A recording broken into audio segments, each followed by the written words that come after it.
Welcome back, ladies and gentlemen, to another season of the Chinese Sayings Podcast. This is the 7th season of this ultra-niche podcast show that, may I remind you, my naysayers said would pod fade in no time at all. Still alive and kicking. Trust me when I say Emma and I, while everyone was enjoying themselves, we're working behind the scenes to give you another winning lineup of Chengyus to add to your expanding collection. And for the Season 7 opener, do I ever have a good one for you? All imbibers of early PRC history know this one, I'm sure. And no less a personage than Chairman Mao himself uttered today's 4-character Chinese saying, Chún Wáng Chǐ Hán. Chairman Mao thought this one was so apropos he used it himself back in the day. And Mao Zedong, if you could say nothing else about him, he knew his Chengyus, even invented a few himself. But the great helmsman wasn't the first one to use this ancient Chinese idiom. To find where it originated, you'd have to thumb through your copy of the Zuo, the Chronicles of Zuo, that detailed the history of Eastern Zhou, China from 722 to 468 BC, the spring and autumn period. That's where Chún Wáng Chǐ Hán comes from. Before we begin the story behind this 4-syllable Chinese saying, let's first look at the characters that make up the idiom. Chún Wáng Chǐ Hán. Your chun is your lip. And wang means to lose or be gone, among other definitions. Chún Wáng, the lips are gone. And a chǐ is a tooth. Han means cold. And when you join all 4 characters together, you get lips gone, tooth cold. Not much of a clue. Therefore, in order to figure this idiom out, all we can do is check out the backstory from whence it came. So let's climb into our Wayback Machine and set the dials for the 650s BC. And our story takes place in the mighty state of Jin, at a time when Jin was riding high as the most powerful and consequential of the early Eastern Zhou-era states. Co-starring in this story are the much smaller and mostly forgotten states of Guo and Yu. These 2 dukedoms went all the way back to the beginning of the Western Zhou and were both located very close to the Zhou ruling family, both politically and geographically. Like Guo and Yu, the state of Jin also went way back to King Cheng, the son of the Zhou dynasty co-founder, King Wu. King Cheng was famously looked after during the period of his minority by his regent, the Duke of Zhou. So these states, all close to the king, all right near each other on the map, and all 3 were descended from the royal Ji family who founded and ruled the Zhou dynasty. Yu and Guo, these 2 recognized their precarious situation, being small states, bordering a giant like Jin. So these 2 stuck together and always had each other's back. And up to now, there hadn't been any major incidents. During the reign of Duke Xian of Jin, Jin Xiangong, 676 to 651 BC, the Duke of Guo couldn't contain his aspirations to expand his state and grow his power. Often he would order his troops to attack and harry the borders of Jin. Now, Duke Xian of Jin was outraged at these attacks coming from Guo to his south, and he racked his brain trying to come up with a way to respond to such provocations. But nothing came to mind. At last, Duke Xian went to his trusted advisor, Shun Xi, and asked him, can't we just perform some kind of a special military operation to attack the state of Guo and then annex them? Shun Xi replied, don't consider that option, Your Highness, unless you want to entangle yourself in a 2-front war with Guo and Yu. Those 2 states are so close that you can't invade Guo without Yu coming to its aid, and we can't be confident that our forces are a match for their combined military power.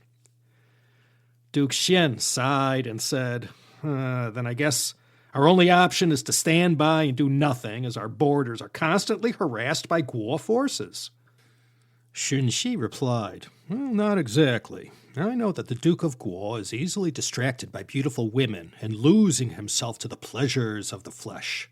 I suggest that you send him a gift of a number of beautiful Jin women, And you mark my words, in no time at all, he'll forget his duties of state, and with his eye off the ball, so to speak, poor governance will soften them up and make Guo nice and ripe for an invasion.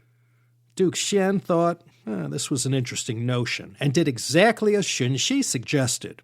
After everything had been arranged and all these veritable beauties were sent down to Guo, just as Shun Shi had predicted, the Duke of Guo soon let matters of state fall to the wayside as he lost himself to the pleasures of this gift from Duke Xian of Jin. Seeing this, Duke Xian began calling for his Jin forces to prepare to invade Guo. But when Shun Shi heard about this, he came straight to Duke Xian and at once and said, "Not so hasty, Your Highness. You've weakened Guo, but we still need to think of a way to prevent you from coming to Guo's aid. Now, I happen to know that the Duke of Yu is a man who treasures short-term gains over long-term profits. Because of this, I humbly suggest you make a gift of all of your most precious jades and your best horse. And in return for this gift, you then ask him for easy passage through Yu to attack Guo. And you listen to me when I say the Duke of Yu will not deny you." Duke Xian said, "That'll never work. For one thing, I'm not so sure I want to give up my most precious jades and my best horse just to defeat the state of Guo. I mean, it's such a small territory. Not to mention the ruler of Yu will know for sure that I had just sent all those beautiful women to Guo. Won't it seem strange that we offer him such extravagant and, in fact, priceless gifts and then suddenly ask for safe passage to invade Guo?" Shun Shi said, "Well, as for your first point, you wouldn't really be giving up your jades and your favorite horse. If Guo falls, Yu is sure to follow. The two states have survived this long only because of each other's mutual aid. So when Yu falls, you'll get your jades and your horse straight back. And as to your second point, why, that's also easily resolved. Send a squad of men to go raid and harass Guo's borders with Jin. I guarantee you Guo's border officials will come straight here and will start berating you for allowing this. Then you'll have a convenient excuse to tell the Duke of Yu and that you wish to invade Guo to punish them for insulting you."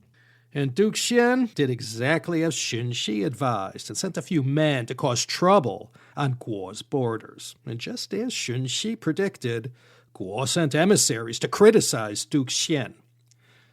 Thereupon, according to the plan, Duke Xian sent Shun Shi, along with his most precious jades and his best horse, to the state of Yu. When Shun Shi was able to get an audience with the Duke of Yu, he presented Duke Xian's fine horse and precious jades. The Duke of Yu almost couldn't believe the rarity and fineness of the gifts he had just been handed. He asked Shun Shi, "Why has Duke Xian sent these gifts to me? These are famous treasures of your Jin state and much too fine to part with." Shun Shi replied, "My master wishes to ask a favor of you. The state of Guo has often caused unrest along our southern borders and recently insulted Duke Xian besides. Well, my master wishes to punish them for their actions, and the easiest way to invade Guo is through your Yu state. Thus, I have been sent to ask for safe passage for the Jin armies to march through Yu on their way to Guo. If by luck we succeed in our mission, any bounty we capture will be, of course, shared with you." And at this point, according to the words written in the Chronicles of Zuo, the Duke of Yu's advisor, Gongzhi Qi, he drew him aside. He said, "Sir, you cannot grant Duke Xian's request under any circumstances. The states of Guo and Yu are like lips and teeth. Now there's an old saying among the common folk that goes, Chún Wáng Chǐ Hán. If the lips are cut off, the teeth will be cold. Guo is like the lips in this analogy, and we are the teeth. If they are harmed, harm will surely come to us." The Duke of Yu replied, "Jin is clearly sincere in their intentions, or they wouldn't have sent us such priceless treasures. Even discounting the quality of their gifts, wouldn't it be better to have a powerful friend like Jin instead of a weak one like Guo?" No matter how much Gongzhi Qi remonstrated with him, the Duke of Yu's eyes kept straying to the beautiful jades and the noble steed. And after silently calculating their worth, his mind was firmly made up to grant Jin's request. Wáng Chǐ Hán knew that this meant the death of the state of Yu, so that night he packed his bags, took his entire family with him, and fled the region. In 655, the state of Guo was indeed annexed by the state of Jin, and just as Xunxi had promised him, a portion of the spoils of their conquest were sent straight away to the state of Yu with a polite request to station their army in Yu just a little longer so that the tired soldiers could rest before continuing on to Jin. Without the benefit of Wáng Chǐ Hán's sober judgment, the Duke of Yu happily granted this request. And to no one's surprise, except his own, the Duke of Yu's state fell to Jin immediately after. And following this conquest, sure enough, just as Xunxi had said, the Duke of Jin was able to reclaim all the precious gifts he had given to Yu. So this Chinese saying is used to describe any kind of relationship that is so close that when one party suffers, the other does too. It can be used in an international relations context as well as an interpersonal context. This story also gave rise to the Chinese saying "Jia tu fa guo," that is right out of the 36 stratagems. Borrow the resources of an ally to attack a common enemy, and once the enemy is defeated, use those resources to turn on the ally that lent them in the first place. And during the Korean War, when Kim Il-sung sent out an urgent SOS to Chairman Mao, the great helmsman knew, in this fight, the PRC and North Korea were as close as lips and teeth.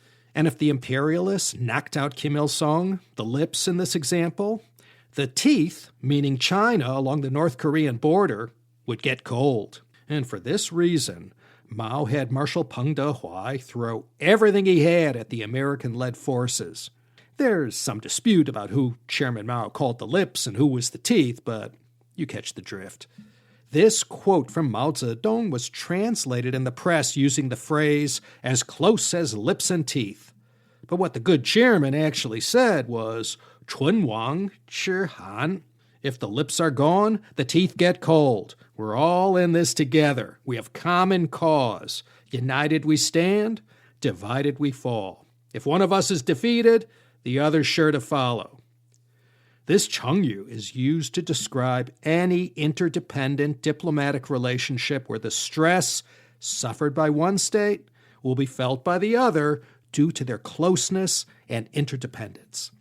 And like I said, you could also use this in describing alliances between people. Chún Wáng Chǐ Hán. If the lips are gone, the teeth get cold. And that, mes amis, is going to be it for the season opener. 9 more coming over the next 18 weeks. Be sure to go to the website at teacup.media and download the handy list of all the Chinese terms used in this episode. A free service from all of us here at the Teacup Media Empire. Okay, 1 down, 9 to go. A bigger than usual thanks goes out to Emma, now enjoying the beautiful Beijing winter.